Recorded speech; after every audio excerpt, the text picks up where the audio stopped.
Captain Jake Morrison stood on the bridge of the Defiance and watched the stars through the viewport. 18 months had passed since Earth fell to the Xanthari Empire, and 18 months since he had seen another human warship in space. The bridge was quiet except for the soft hum of the life support systems and the occasional beep from the sensor stations. His crew worked at their posts with the calm efficiency of people who had learned to live with constant danger. Commander Lisa Hart walked up beside him and handed him a cup of coffee. The coffee was synthetic and tasted like burnt plastic, but it was hot and it helped keep them alert during the long watches. She looked tired, and Morrison knew she had been working double shifts again, trying to keep their weapon systems running with salvaged parts. "We picked up another Xanthari convoy on the long-range sensors," Hart said quietly. "3 heavy transports with a light escort. They are heading for the Arcturus system, and they will pass through the Void Nebula in about 6 hours.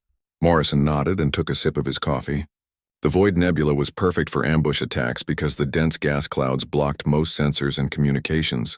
They had used it twice before to hit Xanthari supply lines. "What are they carrying?" Morrison asked. Hart checked her tablet and frowned. "The intelligence reports say advanced plasma weapons and shield generators, probably heading to one of their forward bases." Morrison felt a familiar weight settle on his shoulders. Every successful raid they conducted meant fewer weapons in Xanthari hands, but it also meant they were making themselves bigger targets. The Xanthari were not stupid, and they were starting to adapt their convoy routes to avoid known human attack patterns. Lieutenant Ben Carter looked up from his communication station. "Captain, we are getting a transmission on an old Earth frequency." Morrison and Hart exchanged glances.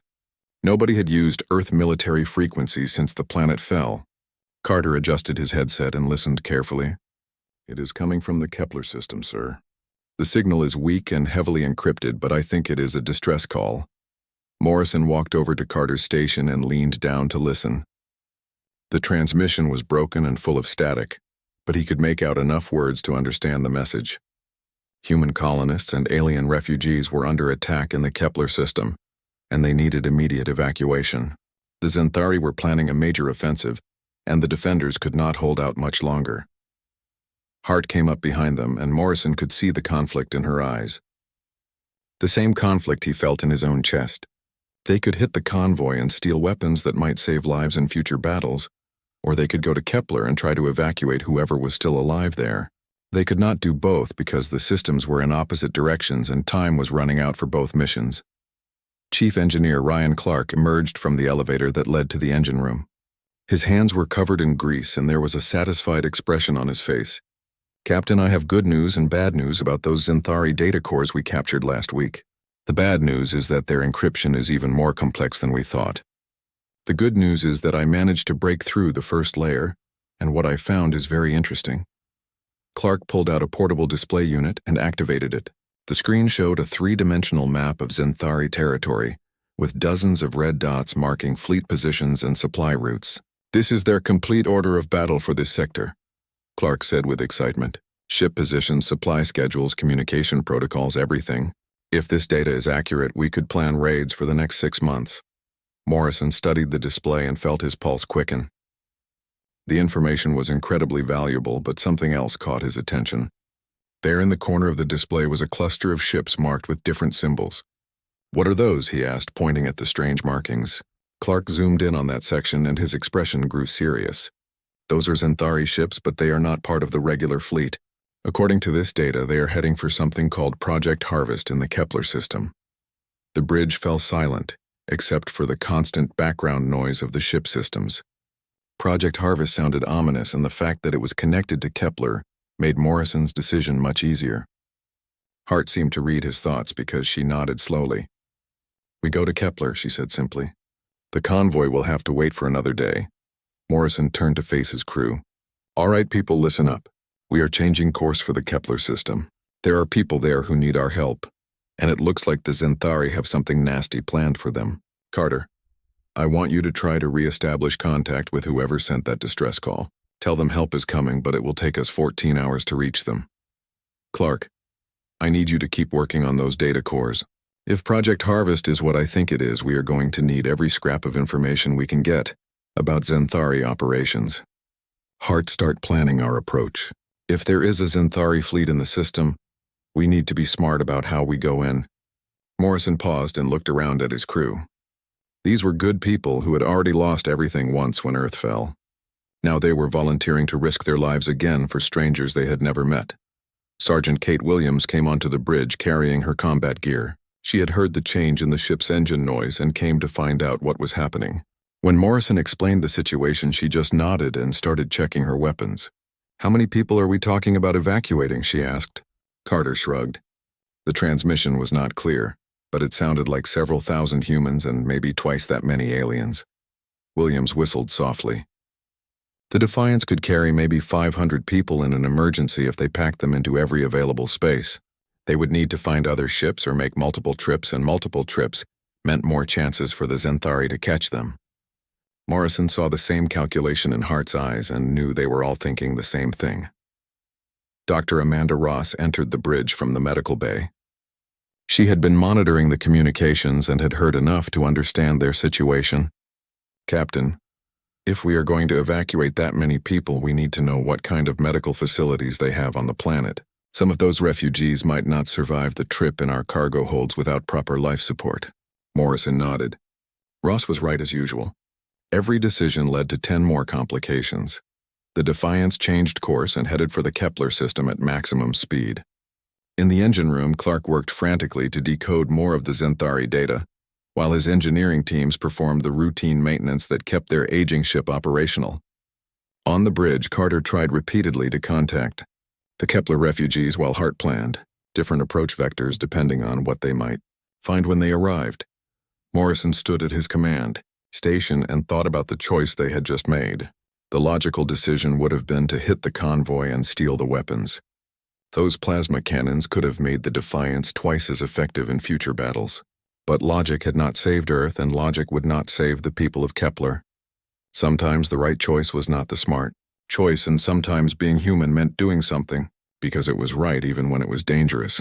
As the hours passed, Clark made progress with the Zenthari data, and the picture that emerged was disturbing.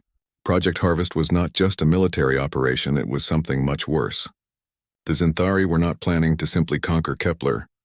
They were planning to strip mine the entire system and use the population for forced labor. It was the same pattern they had followed on dozens of other worlds, including Earth.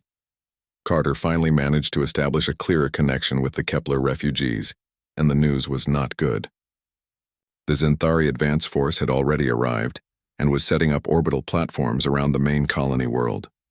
The refugees had maybe 12 hours before the main fleet arrived and began the systematic destruction of everything they had built.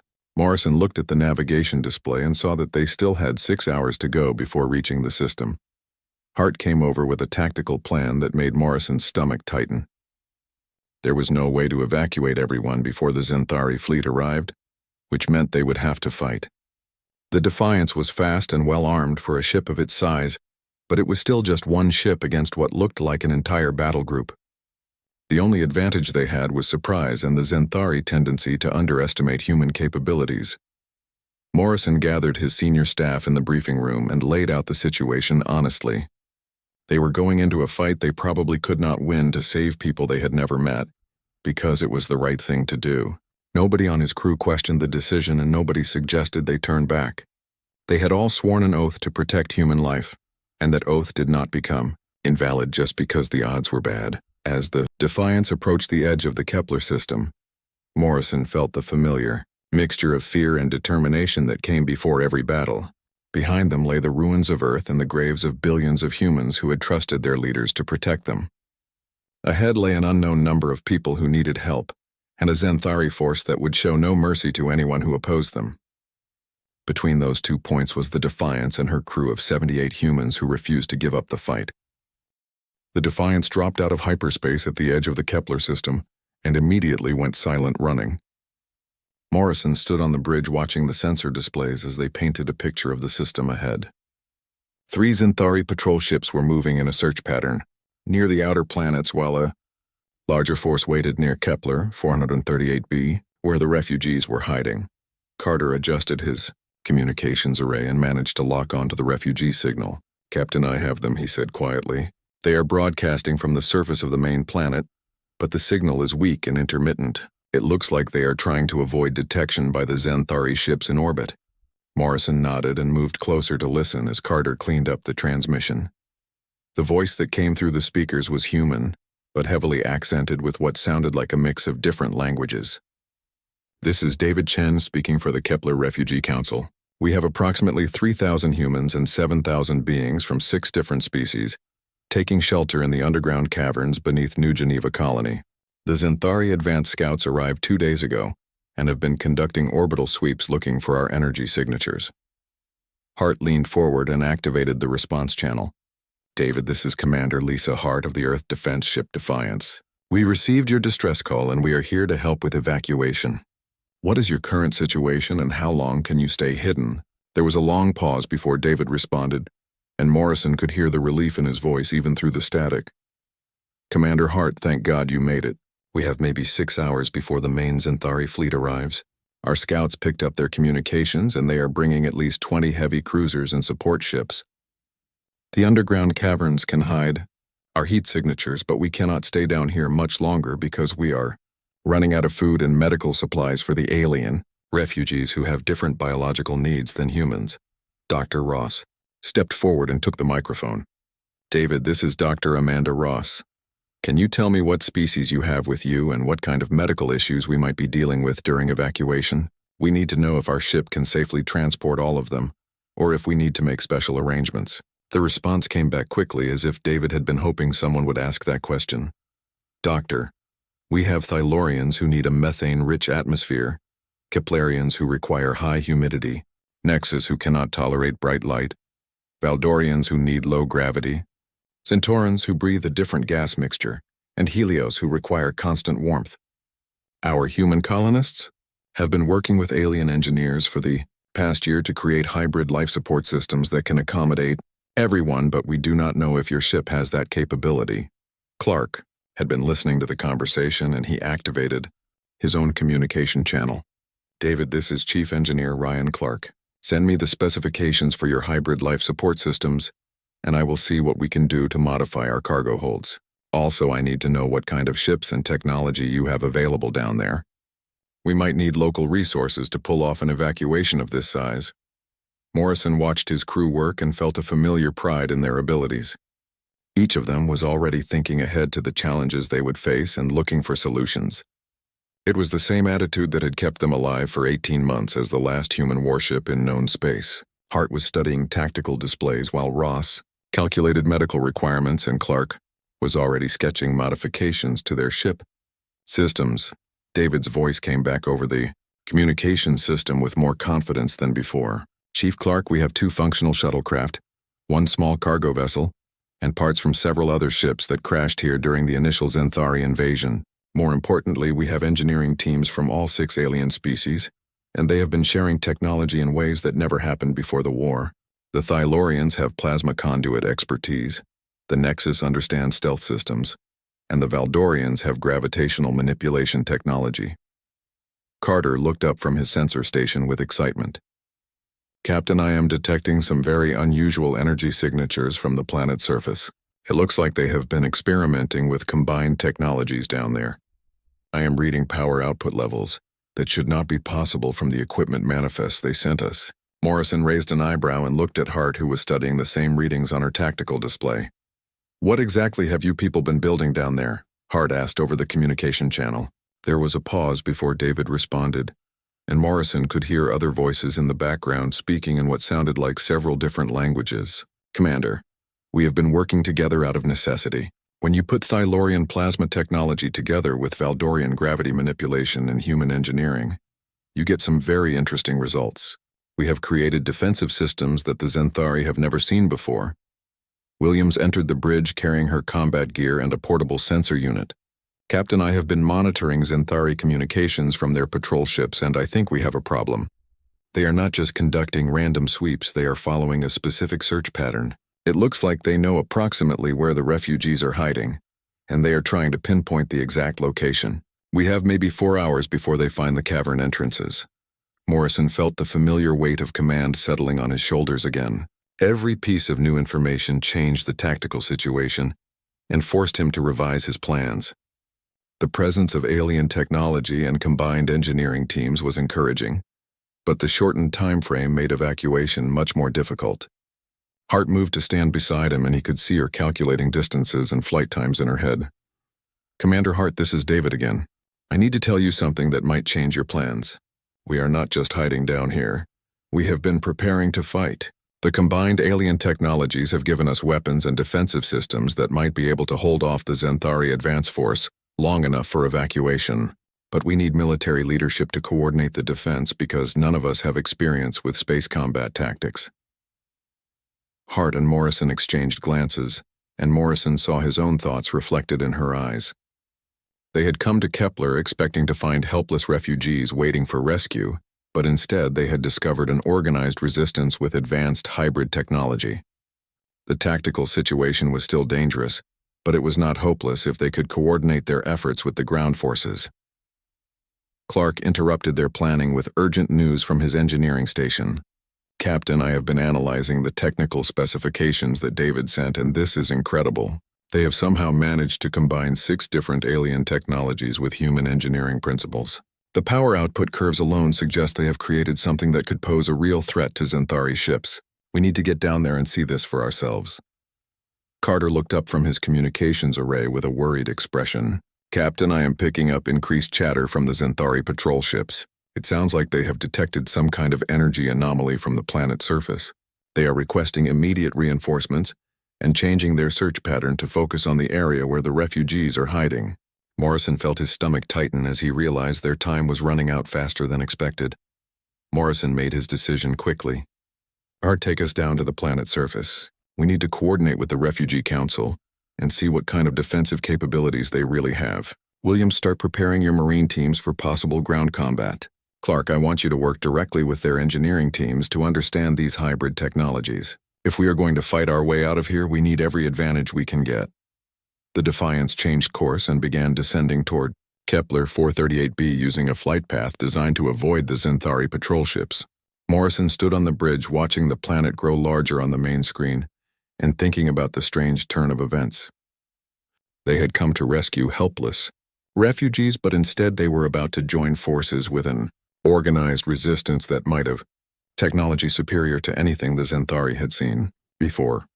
Ross activated the ship's medical bay and began preparing for the possibility of treating wounded aliens with different biological requirements. She had studied xenobiology during her training, but she had never had to treat 6 different species simultaneously under combat conditions. Williams checked her weapons and equipment while mentally reviewing everything she knew about fighting, alongside non-human allies.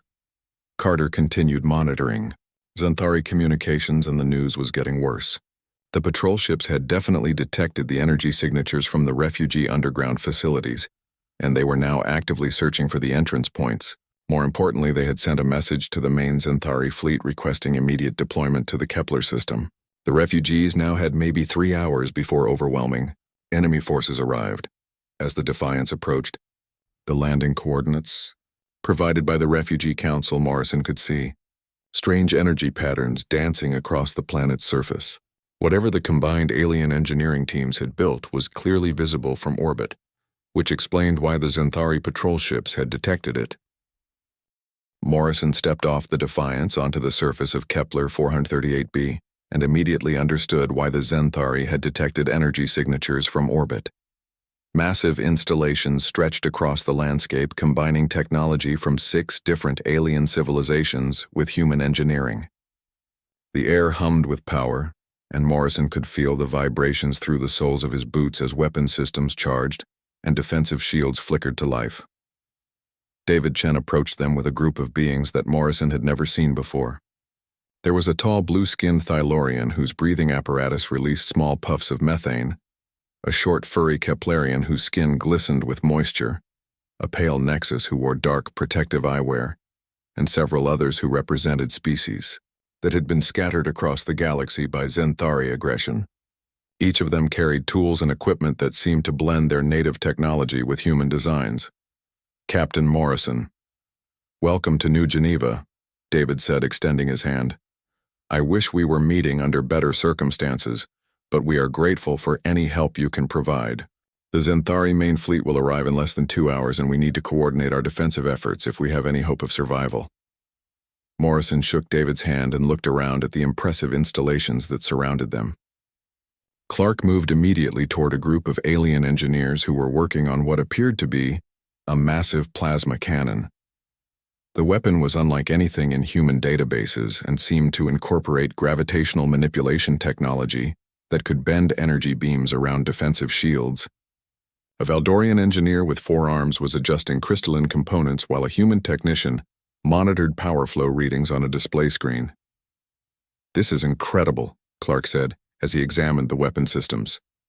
"You have somehow managed to combine Thylorian plasma conduits with Valdorian gravity manipulation and human targeting computers.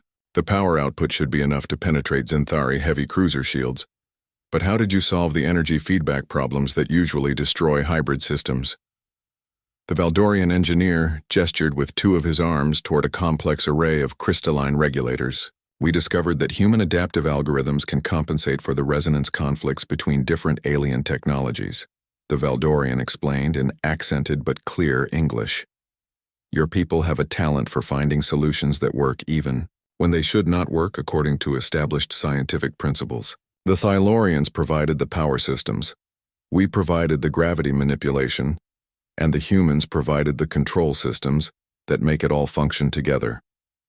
Hart was studying tactical displays that showed Xanthari ship positions throughout the star system, while Williams examined defensive positions that had been carved into the rocky landscape around the refugee installations. Dr. Ross was talking with alien medical personnel about treatment protocols for different species during combat situations.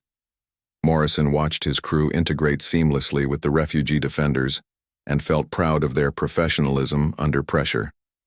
Carter had set up his communications equipment and was monitoring Xanthari military frequencies when his expression suddenly changed. "Captain, I am picking up transmissions from a ship that just entered the system. The signal is different from the patrol ships we have been tracking.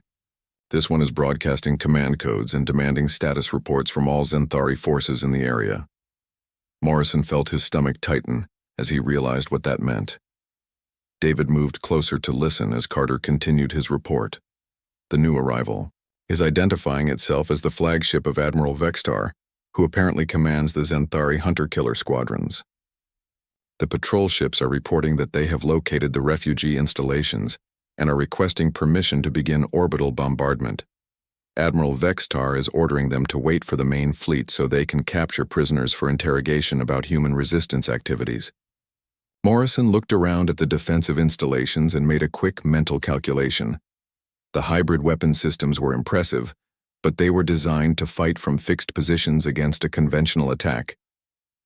Admiral Vextar was known throughout human space as a tactical genius who specialized in hunting down resistance cells and destroying them completely. The Xanthari would not make the mistake of underestimating their opponents twice. Hart approached with a tactical assessment that confirmed Morrison's fears. "Captain, the orbital positions show that Vextar is not planning a direct assault. His ships are taking positions that will allow them to bombard us from multiple angles, while staying outside the effective range of the surface-based weapons. Even with the hybrid technology, we cannot reach their ships at that distance, but they can destroy our installations with concentrated fire." A Nexus engineer, who had been listening to the conversation, stepped forward and spoke in a voice that sounded like wind through crystal formations. "There may be another option that you have not considered. Our people have stealth technology that can hide energy signatures from Xanthari sensors. If we combine our cloaking systems with human ship design and Thylorian power sources, we might be able to create a vessel that can approach their fleet undetected." Clark looked up from the weapon systems he had been examining and nodded enthusiastically. "The Defiance already has some stealth capabilities, but they are limited by power requirements. If we could integrate Nexus cloaking technology with our existing systems, we might be able to get close enough to their flagship to cause some real damage. The question is whether we can make the modifications quickly enough." Williams had been studying the defensive positions, and she interrupted with a different concern. "Even if we can modify the Defiance to attack their fleet, what happens to the people on the surface? There are 10,000 refugees down here, and they cannot all fit on our ship. If we leave to attack Vextar, the remaining Zenthari ships will bombard the surface installations and kill everyone. Morrison saw the same dilemma reflected in Hart's eyes and knew they were facing an impossible choice again. David and several of the alien engineers had been talking quietly among themselves, and now David stepped forward with a proposal. "Captain, we have been discussing the situation, and we think there might be a way to protect the surface installations while your ship attacks the fleet. The Helios have energy absorption technology that can redirect incoming fire, and the Zentaurans have atmospheric manipulation systems that can create interference patterns to confuse targeting sensors." Dr. Ross looked up from her medical preparations with interest. "Are you talking about creating some kind of planetary defense shield that combines multiple alien technologies?" David nodded and gestured toward a group of installations that Morrison had not noticed before. "We have been working on integrated defense systems for months, but we never had enough power to make them effective against a full Zenthari fleet. However, if you leave us some of your ship's power cells, we might be able to boost our defensive capabilities enough to survive an orbital bombardment." Carter interrupted their planning with urgent news from his monitoring station. "Captain Admiral, Vextar is broadcasting a message to the surface on all frequencies. He says he knows about human resistance activities, and he is offering to spare civilian lives if military personnel surrender immediately. He is giving us 1 hour to respond before he begins systematic destruction of all installations on the planet's surface." Morrison felt anger building in his chest as he listened to the Zenthari ultimatum. Vextar was trying to use psychological warfare to break their resolve and force them to surrender without a fight. It was the same tactic the Zenthari had used on Earth and dozens of other worlds before destroying them anyway. Morrison activated his own communication system and prepared to send a response that would let Vextar know exactly what he thought of Zenthari promises. "Admiral Vextar, this is Captain Jake Morrison of the Earth defense ship Defiance," Morrison said clearly. "We have seen what Zenthari mercy looks like on Earth and 100 other worlds. Your empire has shown no honor in war and no compassion for civilian populations. We reject your ultimatum, and we will fight to defend these people with everything we have. If you want this planet, you will have to take it from us." The response came back immediately in a voice that sounded like grinding metal. "Captain Morrison, your reputation precedes you. I have been hunting human resistance cells for 2 years, and you have been very difficult to locate. I am looking forward to adding your ship to my collection of defeated enemies. You have 58 minutes to reconsider your position before I demonstrate why the Zenthari Empire rules the galaxy." Morrison turned to face his crew and the refugee defenders who had gathered around the communication station. "The Zenthari think they can intimidate us with threats and superior numbers, but they do not understand what they are facing. We are not just fighting for survival. We are fighting for the right of free peoples to exist in this galaxy.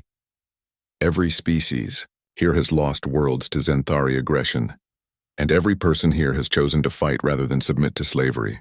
Clark and the alien engineers were already working frantically to modify the Defiance with hybrid stealth technology, while Hart planned attack vectors that would maximize their chances of reaching the Zenthari flagship. Williams organized defensive positions for the surface installations, while Ross prepared medical facilities. Hours passed like lightning as alien engineers and human technicians worked together to prepare their desperate gambit. Clark stood beneath the Defiance watching as Nexus stealth generators were integrated into the ship's hull, while Thylorian power conduits fed energy to systems that had never been designed to work together. Sparks flew from jury-rigged connections, but somehow the hybrid technology held together under the careful guidance of engineers. From 7 different worlds, Morrison watched the countdown timer on his command display reach 0 and felt his heart rate increase as Admiral Vextar began his orbital bombardment exactly on schedule. The first energy beam struck the planetary defense shields and created massive explosions that lit up the sky like artificial suns. The Helios energy absorption systems redirected most of the incoming fire, but Morrison could see that the shields were already beginning to weaken under the concentrated assault. Hart activated the modified stealth systems, and Morrison felt the familiar vibration of the Defiance lifting off from the planet's surface. The Nexus cloaking technology wrapped around their ship like an invisible blanket, while Zentauran atmospheric manipulators created interference patterns that would confuse enemy sensors. On the tactical display, the Defiance seemed to disappear completely, Even though Morrison could feel the deck plating beneath his feet, Carter monitored Xanthari communications as they flew toward the enemy fleet and reported that the orbital bombardment was proceeding according to Vextar's battle plan. The Xanthari admiral was systematically destroying the surface installations one section at a time, while his ships maintained perfect formation to prevent any surprise attacks. Morrison smiled grimly because Vextar's tactical perfection was about to become his greatest weakness. Williams checked her combat gear and prepared for what might be the most important boarding action in human history. If they could capture Admiral Vextar's flagship, they would gain access to Xanthari military codes and intelligence that could change the entire war. More importantly, they would prove to the galaxy that the seemingly invincible Xanthari Empire could be defeated by courage and cooperation between different species. The Defiance approached the Xanthari fleet using a flight path that took advantage of sensor shadows created by the larger enemy ships.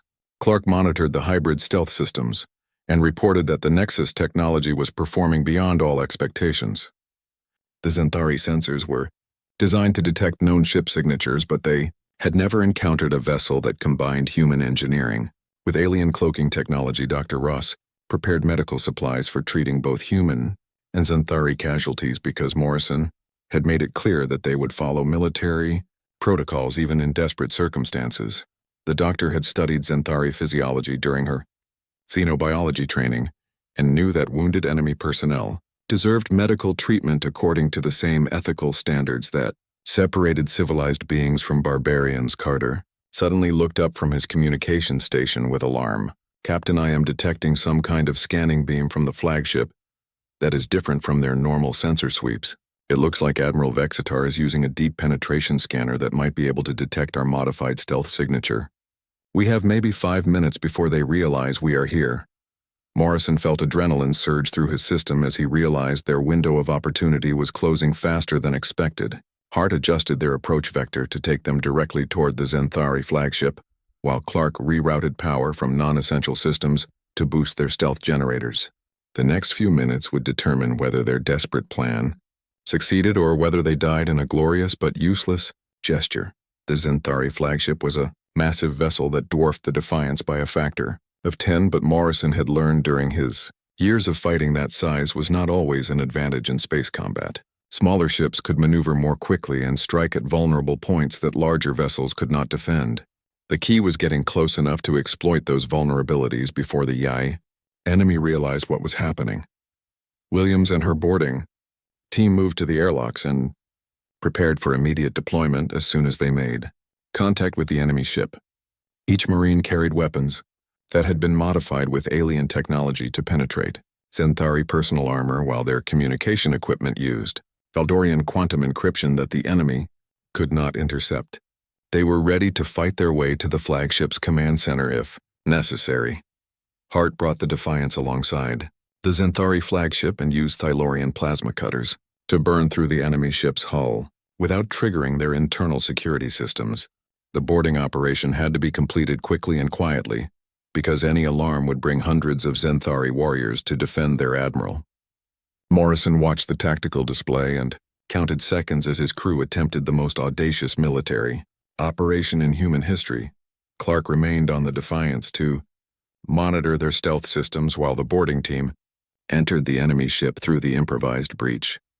The interior of the Xanthari flagship was dark and filled with strange atmospheric gases that required the humans to wear breathing apparatus.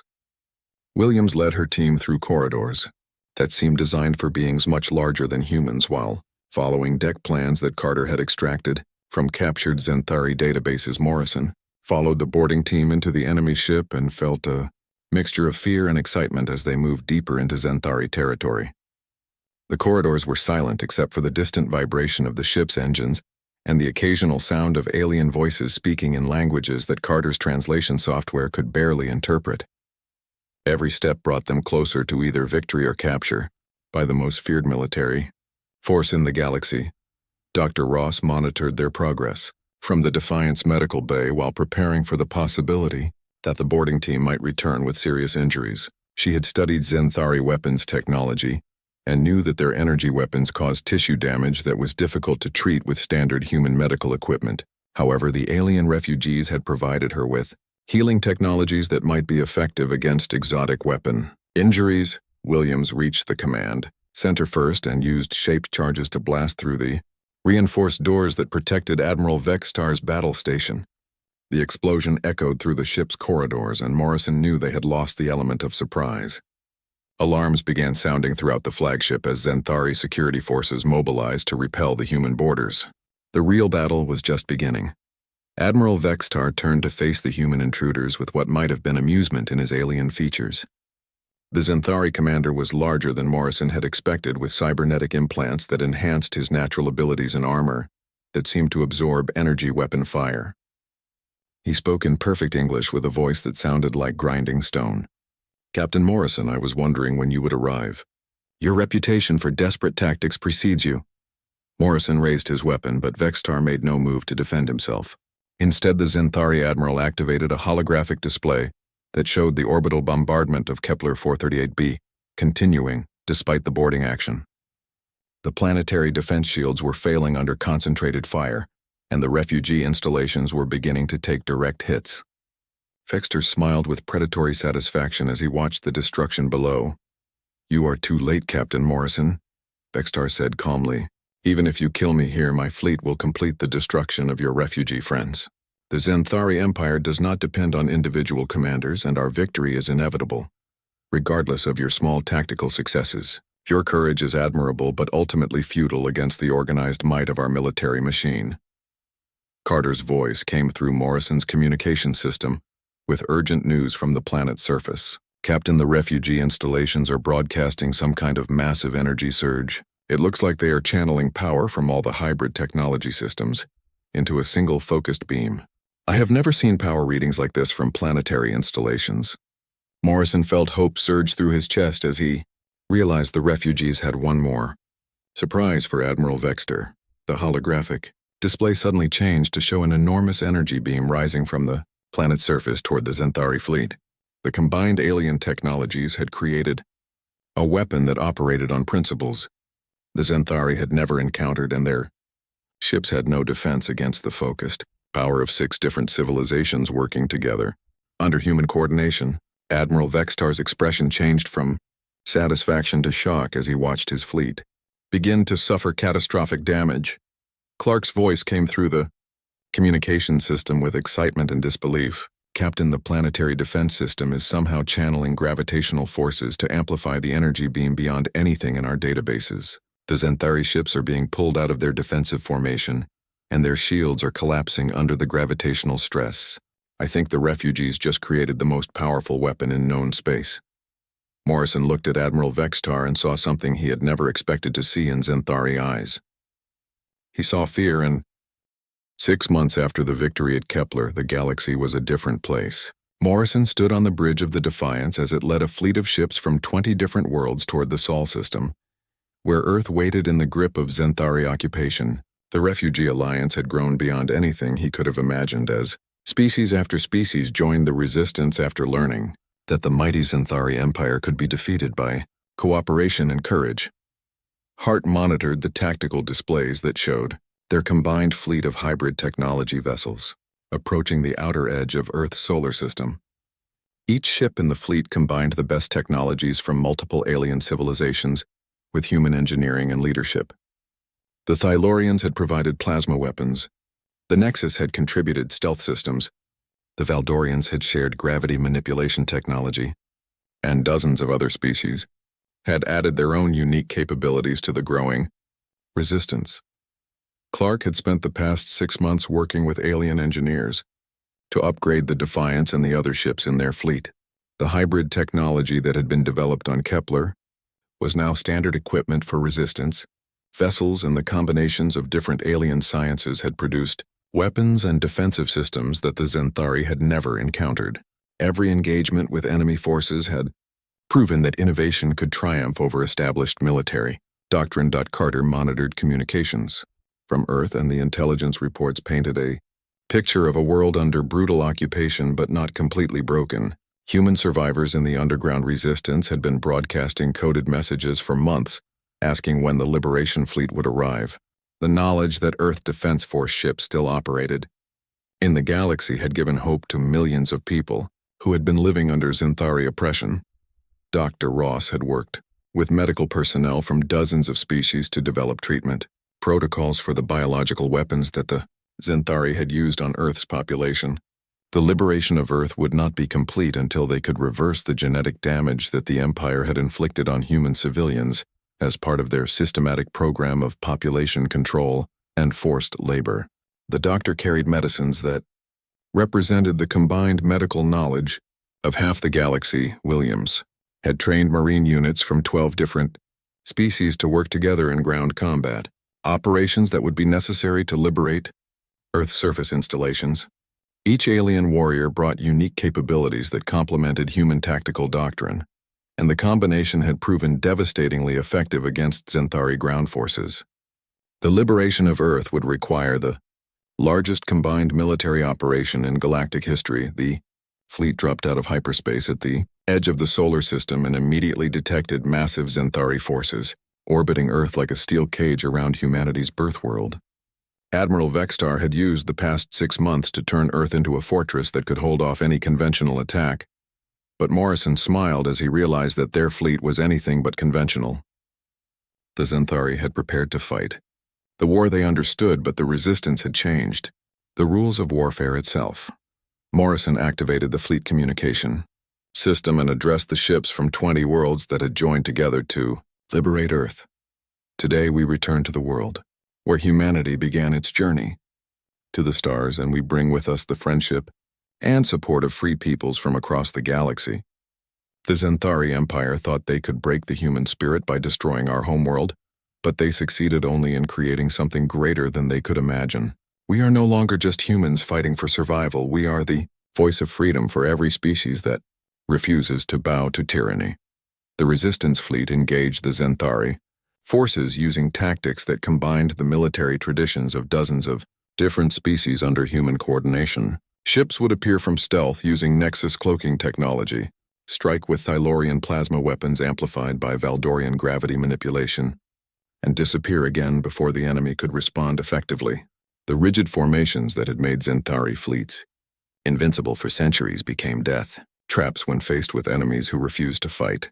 According to established patterns, Admiral Vextar commanded the defense of Earth from his rebuilt flagship, but Morrison could see that the Xanthari admiral was fighting a losing battle against an enemy he could not understand. Every time Vexitar adapted his tactics to counter one threat, the resistance would attack from a completely different direction using technologies and strategies that had never been combined before.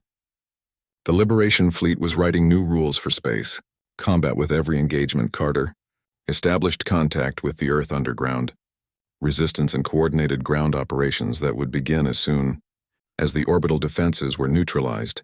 Human survivors had been preparing for this day for 18 months, and their knowledge of Xanthari installations would be crucial for the liberation effort. Williams and her multinational Marine force would soon be fighting alongside Earth resistance fighters to free the concentration camps where millions of humans were being held in conditions that violated every principle of civilized warfare. The battle for Earth's orbit raged for 6 hours as the resistance fleet systematically destroyed Xanthari defensive platforms while protecting their own ships with hybrid technology shields that could absorb and redirect enemy fire. Clark had installed energy distribution systems that allowed damaged vessels to share power with their neighbors so that no ship had to face the enemy alone. The same spirit of cooperation that had saved Kepler was now liberating humanity's homeworld. Morrison led a final assault on Admiral Vextar's flagship as the Xanthari defensive perimeter collapsed under coordinated attacks from the multinational fleet. The Defiance approached the enemy command ship using the same stealth tactics that had worked at Kepler, but this time they were supported by hundreds of other vessels that could provide covering fire if the boarding operation encountered resistance. The last battle between Morrison and Vextar would determine the fate of Earth itself. Williams and her Marine force boarded the Xanthari flagship and fought their way to the command center where Admiral Vextar waited with his personal guard. The Xanthari admiral had lost most of his fleet, but he still refused to surrender or acknowledge that the empire he served had been defeated by what he considered inferior species. Morrison faced his enemy one final time, knowing that this confrontation represented more than personal revenge. It symbolized the triumph of cooperation over conquest. "Admiral Vextar, this ends here," Morrison said as he entered the enemy command center with his weapon drawn. "Your empire has terrorized the galaxy for too long, and today your reign of fear comes to an end." The admiral looked around at his destroyed fleet and the multinational forces that had defeated him, but his expression showed no remorse for the billions of lives that Zenthari aggression had destroyed. He drew his own weapon and prepared for one final battle, against the human commander who had haunted his dreams for months. The fight between Morrison and Vextar was brief but decisive, as human determination and tactical training proved superior to Zenthari arrogance and brute force. When the Zenthari admiral fell, his personal guard surrendered to Williams and her Marines, rather than continue a battle they could not win. Morrison stood over his defeated enemy and felt no satisfaction in victory, only relief that the threat to innocent lives had finally ended. Carter broadcast news of Admiral Vextar's defeat to Zenthari forces throughout the solar system and offered them the chance to surrender with honor rather than face destruction. Many enemy commanders chose to lay down their weapons rather than continue fighting for an empire that could no longer protect them. The psychological impact of defeating the most feared admiral in the Zenthari military was even greater than the tactical victory of destroying his fleet. Dr. Ross established medical stations on Earth's surface to treat human survivors who had been poisoned by Zenthari biological weapons or injured in the concentration camps where they had been forced to work as slave laborers. The medical knowledge provided by alien allies allowed her to save thousands of lives that would have been lost to conventional human medicine. The liberation of Earth was not just a military victory, it was a humanitarian rescue operation on a planetary scale. Williams led combined forces of humans and aliens through Earth's cities as they liberated concentration camps and destroyed Zenthari administrative centers that had been used to control the human population. Everywhere they went, Earth's survivors emerged from hiding to join the liberation effort and help identify collaborators who had betrayed their own species for Zenthari favor. The homeworld was free, but the work of rebuilding human civilization was just beginning. 3 months after the liberation of Earth, Morrison stood in the ruins of New York City watching construction crews from 20 different worlds working together to rebuild humanity's greatest metropolis. Human children played alongside young beings from alien species in parks where Zenthari propaganda centers had once stood. The galaxy had learned that cooperation and mutual respect could create something more beautiful than any empire built on conquest and fear.